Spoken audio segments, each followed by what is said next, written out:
Est-ce que vous sentez que votre vie est déséquilibrée et que vous avez besoin de paix? Eh bien, restez avec nous aujourd'hui et apprenez comment vous pouvez contrôler votre vie plutôt que de laisser votre vie vous contrôler. Tout de suite à l'antenne.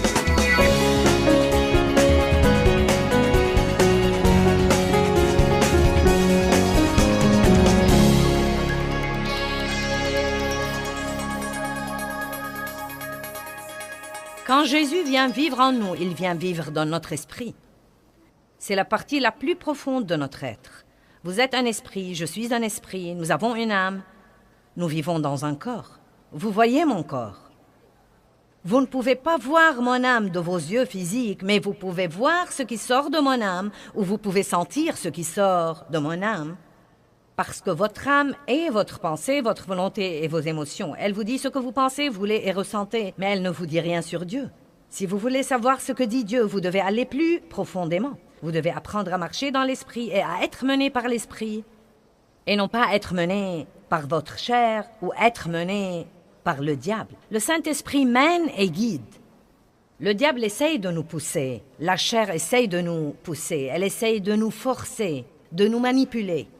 Mais le Saint-Esprit est doux et il nous mène et nous guide. Il y a donc plusieurs domaines où nous devons avoir des frontières. Et quand nous aurons ces frontières, nous jouirons bien davantage de notre vie. Combien d'entre vous aimeraient jouir de leur vie plus qu'ils n'en jouissent en ce moment? Bon. Eh bien, la première chose dont nous allons parler et en finir, car je sais que vous ne voulez pas en parler, c'est le comportement alimentaire. Vous ne croyez pas que c'est gentil que j'ai décidé d'en finir depuis le début? Nous devons assumer la responsabilité de nos vies et la responsabilité de nos appétits et arrêter de laisser la fourchette nous mener à la baguette. C'est très navrant, quand il y a un morceau de tarte sur une table, que vous laissiez ce morceau de tarte vous dicter vos actions. Amen? Quelqu'un m'a offert un jour un paquet de cacahuètes enrobées de chocolat car il a su que je les aimais. S'il vous plaît, ne m'en envoyez plus. Donc quelqu'un me les a offerts et je les ai aimés. Et la première erreur que j'ai faite était de les prendre et de les cacher dans une partie du réfrigérateur, dans le beurrier précisément. C'était dans la porte du frigo et ce n'était pas transparent. On ne voyait pas ce qu'il y avait dedans. C'était mes cacahuètes enrobées de chocolat. J'avais décidé de bénir ma chair de l'une d'elles tous les soirs après le dîner. Mais vous savez, la chair est plutôt folle. Et elle n'est jamais satisfaite de ce que vous lui donnez. Pas pour longtemps. Vous lui donnez une, elle en veut deux. Vous lui donnez deux, elle en veut trois. Donc pendant, je ne sais pas, quelques jours, une cacahuète me suffisait. Et peu de temps après, ma chair m'a dit « j'en veux deux ». Puis elle m'a dit « trois ». Puis elle est arrivée au point où j'achetais des cacahuètes enrobées de chocolat et je les cachais dans le frigo. Et ça empirait et je me rappelle de soirées où je me levais de la table tellement repue que je pouvais à peine bouger et ma chair me disait « je veux ma cacahuète ». Combien d'entre vous comprennent que je laissais ces cacahuètes me mener à la baguette et que ce n'est pas la vie que Dieu veut pour nous et que ce n'est pas la liberté? Parce qu'il y avait une partie de moi qui me forçait à faire quelque chose qu'une autre partie de moi ne voulait pas. Je pouvais prier là-dessus autant que je voulais, mais j'ai dû prendre la décision de prendre le contrôle de mon âme. 1 Corinthiens 6, 12. Toutes choses me sont permises, admissibles et légitimes, mais toutes choses ne sont pas bonnes et utiles. Toutes choses ne sont pas opportunes et profitables tout compte fait. Toutes choses me sont légitimes, mais je ne me laisserai asservir par rien ou être sous son emprise. Donc voici plutôt ce que dit Paul. Il dit « Je peux essentiellement faire tout ce que je veux ». La parole de Dieu n'est pas une prison pour moi. L'Esprit de Dieu ne m'emprisonne absolument pas. C'est une frontière pour ma vie, et une frontière qui dit « Si tu fais ce que je te dis de faire, tu t'épargneras des ennuis ». Mais Paul dit « Je peux faire tout ce que je veux faire ». Cependant, certaines des choses que je pourrais faire ne sont peut-être pas la meilleure chose pour moi. Donc il dit « Vous savez, je peux sortir d'ici si je veux. Je peux trébucher sur tous les rochers, je peux tomber dans tous les pièges que je veux. Mais à quoi bon vivre comme ça quand Dieu nous montre une meilleure voie? Qui sait en ce moment, sans que j'ouvre ma bouche pour dire un mot de plus, que s'il fait systématiquement ce que ce livre lui dit de faire, sa vie sera dans une condition bien meilleure qu'elle ne l'est en ce moment. Vous voyez, il y a une chose intéressante à laquelle j'ai commencé à beaucoup penser. Nous vivons dans une époque explosive de connaissances. Non, mais tout ce que nous voulons savoir, nous pouvons lancer une recherche Google et la voir. Nous avons la parole à la télé, nous l'avons à la radio, nous avons des CD et des DVD, et nous avons des livres, et nous avons des séminaires et des conférences, et nous avons des églises. Et donc, pratiquement, nous savons probablement beaucoup plus que quiconque a jamais su dans l'histoire, et nous avons plus de problèmes que nous n'avons jamais eu comme société, et probablement dans l'ensemble, les gens mènent des vies moins pieuses que celles d'il y a 100 ans, quand les gens ne savaient pas autant que nous croyons que nous savons. Donc, j'ai commencé à vraiment y penser et à en parler, et à défier les gens de comprendre qu'ils ne connaissent rien de la parole s'ils ne la mettent pas en pratique.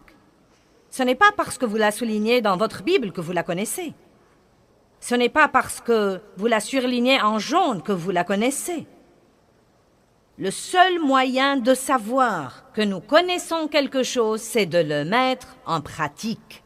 Et donc, si nous apprenons la parole de Dieu et que nous la mettons en pratique, nous vivrons à ce moment-là à l'intérieur de ce lieu sûr et nos vies seront très merveilleuses. Maintenant, en ce moment, la salle est pleine de gens et il y a des gens, des millions qui nous regardent à la télé. Vous pouvez facilement me dire la chose que Dieu vous a dit de faire et que vous n'avez pas faite. Dieu ne va pas changer d'avis. Si vous attendez pour voir s'il va changer d'avis, croyez-moi, il ne va pas changer d'avis. J'ai beaucoup d'expérience là-dessus. Et finalement, écoutez-moi maintenant, parce que c'est vraiment un bon conseil maternel. Finalement, soit Dieu fera à son idée, soit vous serez malheureux et misérable. Amen. Vous savez ce qu'on dit d'une famille? Si maman n'est pas contente, personne n'est content. Eh bien, disons-le comme ça. Si Dieu n'est pas content, aucun chrétien n'est content. Parce que Dieu vit au-dedans de nous.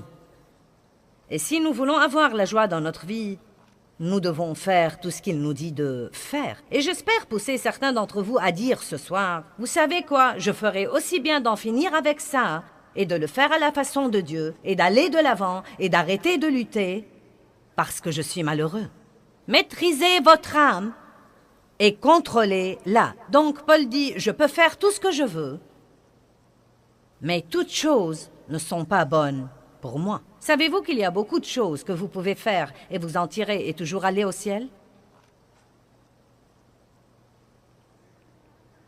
C'est vrai. Manger de la malbouffe tout le temps ne vous empêchera pas d'aller au ciel. Déclarer votre faillite ne vous empêchera pas d'aller au ciel. Gaspiller votre temps ne vous empêchera pas d'aller au ciel. Mais voici ce que ça va faire. Ça vous rendra malheureux et vous ne serez pas un très bon témoin pour les autres. Et nous devons comprendre que Jésus est mort pour que nous ayons une vie formidable, et nous devons faire tout pour coopérer avec le plan de Dieu et avoir la vie qu'il est mort pour nous donner. Maintenant, Paul fonce. Les aliments sont pour le ventre, et le ventre pour les aliments, et Dieu mettra fin à la fonction des deux et les anéantira. Mais le corps n'est pas pour l'immoralité sexuelle, mais il est pour le Seigneur, et le Seigneur est pour le corps, pour le sauver, le sanctifier et le ressusciter. Ce qu'il y a d'intéressant, c'est que Paul dit « Je peux faire tout ce que je veux, mais toutes les choses ne sont pas bonnes pour moi. Il faut donc que je me maîtrise. » Les deux choses qu'il mentionne sont notre appétit pour la nourriture et les appétits sexuels qui causent tant de problèmes pour tant de personnes aujourd'hui dans notre société. Maintenant, vous devez vous occuper de vous-même et vous devez vous occuper de vous-même puissamment et fermement. Vous devez prier contre la tentation.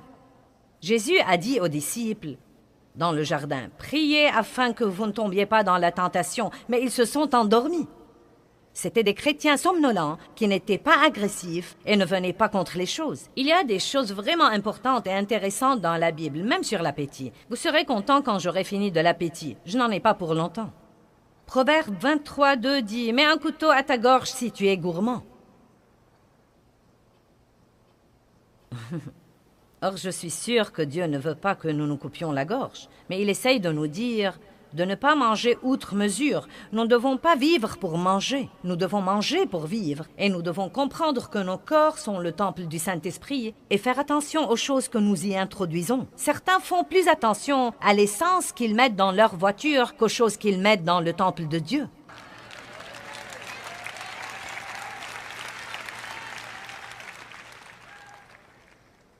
Ensuite, Matthieu 5, 29 dit « Si ta main entraîne ta chute, coupe-la.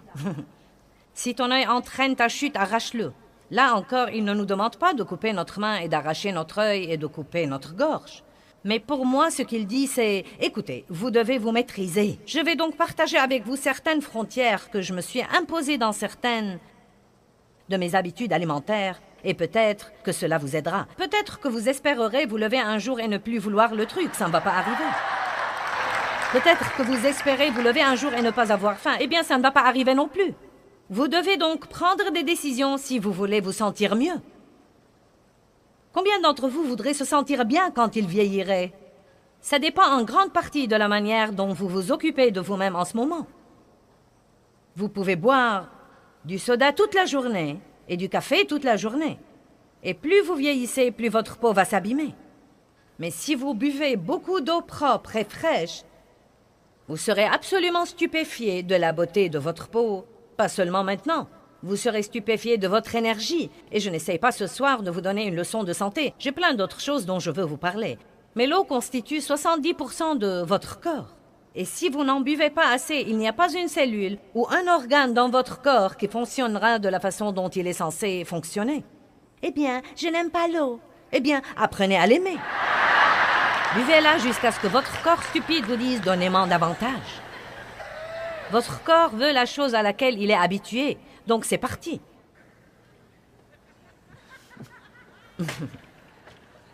Je me suis imposé des barrières et des frontières parce que je veux me sentir bien.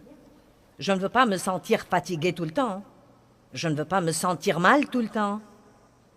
Je veux continuer à faire ce que je fais jusqu'au jour où Jésus va me prendre chez lui. Et je sais que pour faire ça, je devrais m'occuper de moi-même. Donc, je bois du café, mais ma frontière est que je bois 2 tasses par jour. Nous n'allons pas parler de la grandeur des tasses, mais... Hey, nous faisons des progrès. Maintenant, de temps en temps, écoutez-moi, de temps en temps, parce que je ne veux pas que mes frontières deviennent une prison, donc de temps en temps, si je bois mes 2 cafés tôt dans la journée, et que peut-être nous sortons dîner un dîner agréable, et que je veux une 3e tasse de café, je sors de la porte de ma barrière, et je prends cette 3e tasse de café. Mais le jour d'après, je reviens à ma frontière. Vous voyez, ce n'est pas ce que vous faites de temps en temps dans votre alimentation qui va ruiner votre santé. C'est vivre sans frontières tout le temps. Je vais vous donner ce soir une responsabilité. Si vous ne voulez aucune frontière, vous feriez aussi bien de partir maintenant. Parce qu'il y a beaucoup de trucs à propos desquels nous prions et nous attendons que Dieu les fasse à notre place. Mais la vérité, c'est qu'il nous donnera la force de les faire. Mais il nous faudra combattre le bon combat de la foi, tenir ferme, mettre quelques frontières dans notre vie et laisser notre chair piquer sa crise jusqu'à ce que nous la maîtrisions de nouveau. Mes cacahuètes m'ont manqué quand j'ai d'abord arrêté de les manger. La vérité est que maintenant, je ne pense aux cacahuètes enrobées de chocolat que quand je raconte cette histoire. Et franchement, je pourrais avoir tout un paquet de cacahuètes enrobées de chocolat dans ma chambre. Car beaucoup de fois, soit on m'envoie des douceurs, soit l'hôtel nous donne des douceurs. Et je ne suis même pas tentée de les manger. Mais il y avait un jour où ça a été plus fort que moi. Et croyez-moi, votre chair n'exigera que ce qu'elle a l'habitude d'avoir. Comprenez bien ça. Vous dites, je suis adonné au sucre. Eh bien, vous ne le serez pas si vous l'enlevez de votre corps. Votre chair va piquer une crise. Mais vous vous y habituerez. Et vous serez très content. Eh bien, et les desserts alors? Eh bien, j'ai une frontière de 2 desserts par semaine. Je prends 2 desserts par semaine. Et j'en jouis quand je les prends. Non, mais je les attends avec impatience. Et j'en parle. J'ai déjà un gâteau jaune avec un glaçage au chocolat qui m'attend en rentrant à la maison. Et j'en jouirai. Mais vous voyez, je peux faire ça 2 fois par semaine et me sentir toujours bien et avoir toujours le poids que je veux avoir et sentir toujours que je m'occupe de moi-même. La parole de Dieu n'est pas une prison, mais elle nous dit ce que nous devons faire pour nous occuper de nous-mêmes. Mais qu'est-ce qui arrive? Nous mangeons le gâteau, nous aimons le gâteau, donc maintenant notre petite âme se déchaîne et nous voulons du gâteau tous les jours. J'aime la crème fouettée dans mon café et j'ai commencé à boire de la crème fouettée dans mon café. Et peu de temps après, mes pantalons sont devenus serrés. Donc maintenant, je jouis toujours de la crème fouettée dans mon café, mais ma frontière est 1 fois par semaine. Et demain est le jour.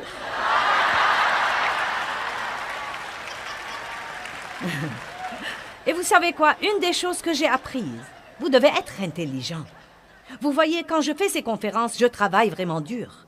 Et quand je finis, demain matin, je vous aurai donné tout ce que j'ai. Et ensuite, je dois rentrer à la maison et reprendre des forces pour pouvoir faire une autre conférence le week-end suivant ou le week-end d'après. Et j'aime beaucoup ça. C'est ce que je suis appelée à faire, mais j'ai appris que quand je finis et que je suis fatiguée, je dois faire quelque chose pour moi-même. Parce que sinon, je vais commencer à dire « Je ne fais que travailler. » Donc, vous savez quoi? Cette crème fouettée dans mon café demain va revigorer ma chair.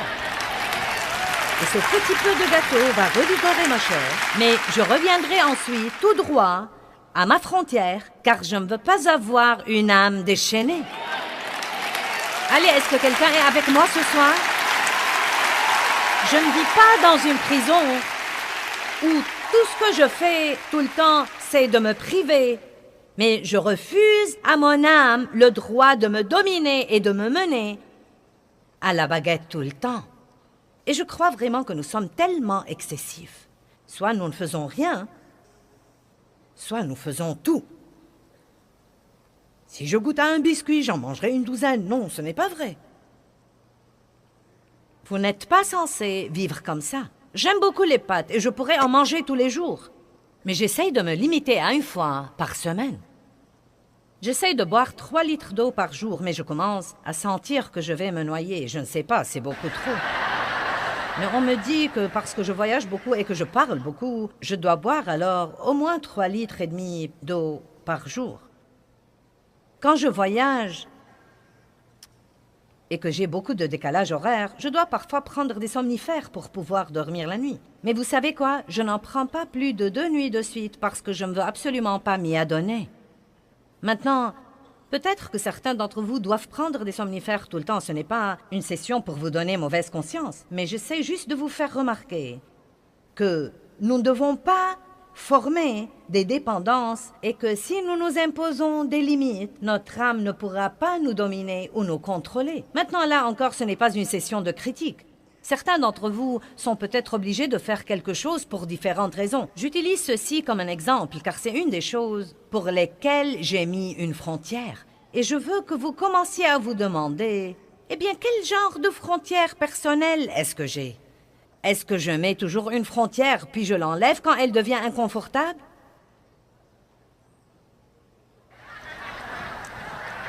C'est facile de se mettre au régime dimanche soir après le dîner. C'est facile de noter tout ce que vous n'allez pas manger la semaine prochaine jusqu'à avoir faim.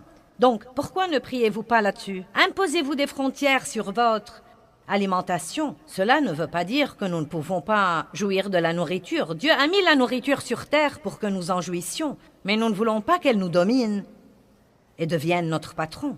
Êtes-vous prêts pour autre chose? Vous en avez assez de la nourriture, donc je passe à la chose suivante. Bien, parlons de l'argent. Il y a un autocollant qui dit « Je ne peux pas être à découvert, il me reste encore des chèques. »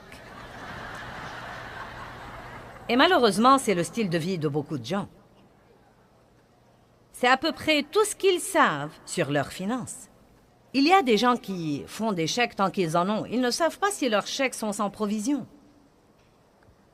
Il y a des statistiques sur les dettes, et je ne vais pas les lire toutes. J'ai une série là-dessus si vous avez des problèmes financiers et que vous voulez vraiment arranger les choses. Et je sais que c'est très populaire, vous savez, de prier pour un miracle d'annulation des dettes. Vous savez, il y a même des gens qui font des séminaires et voyagent ça et là et imposent les mains sur vous pour l'annulation des dettes. Ils disent que si vous donnez à leur ministère, Dieu annulera vos dettes. Je vais vous dire comment vous acquitter de vos dettes. L'opposé de la façon dont vous vous êtes endetté. Amen.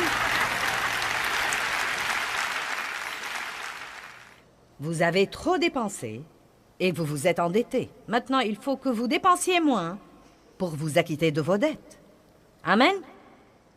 Vous savez, nous menons si souvent des vies désordonnées et nous attendons que Dieu vienne nous délivrer. Mais la vérité, c'est que nous n'apprenons rien s'il fait ça.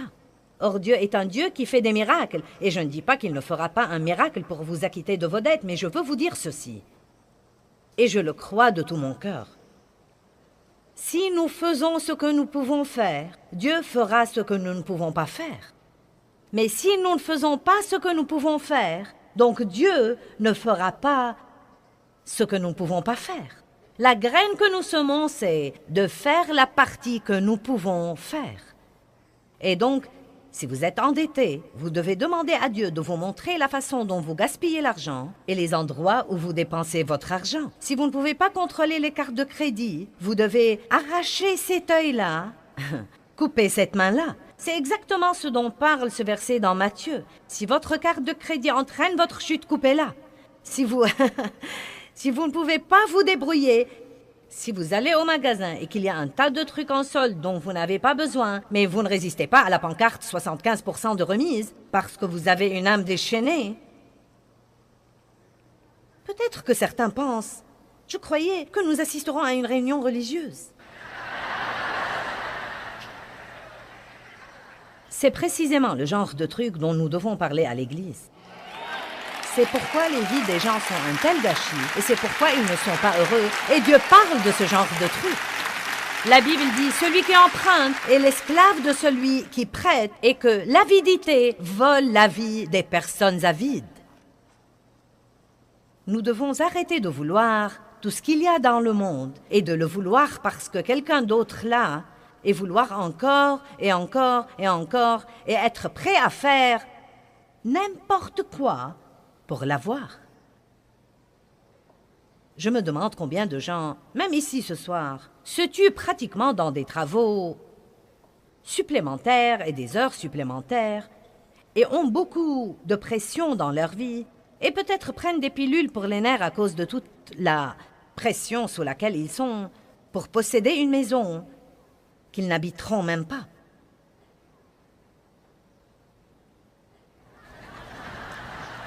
Sauf peut-être pour dormir, s'ils arrivent à dormir.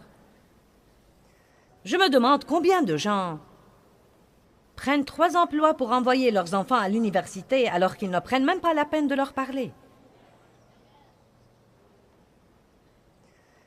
Allez!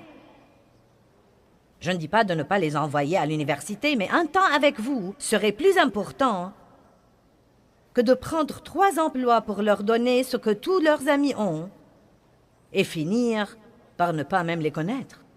Hébreux 12, verset 11. Or, aucune discipline pour le présent ne semble être un sujet de joie, mais de tristesse, mais plus tard elle produit le fruit paisible de la justice à ceux qui sont exercés par elle. Donc, la moindre discipline, que ce soit boire 2 tasses de café par jour alors que vous en voulez 10, ou prendre la crème fouettée 1 fois par semaine alors que vous aimeriez la prendre tous les jours, aucune discipline n'est drôle en ce moment, ne semble être un sujet de joie. Mais mes chers, plus tard,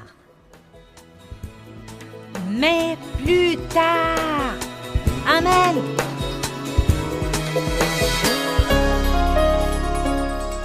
Eh bien, je vous ai appris à être en sécurité, à vivre à l'intérieur d'une zone de sécurité. Et cette zone de sécurité est la parole de Dieu. Nous devons apprendre la parole et ensuite, nous devons la mettre en application. Vous apprenez la parole et vous la mettez en application.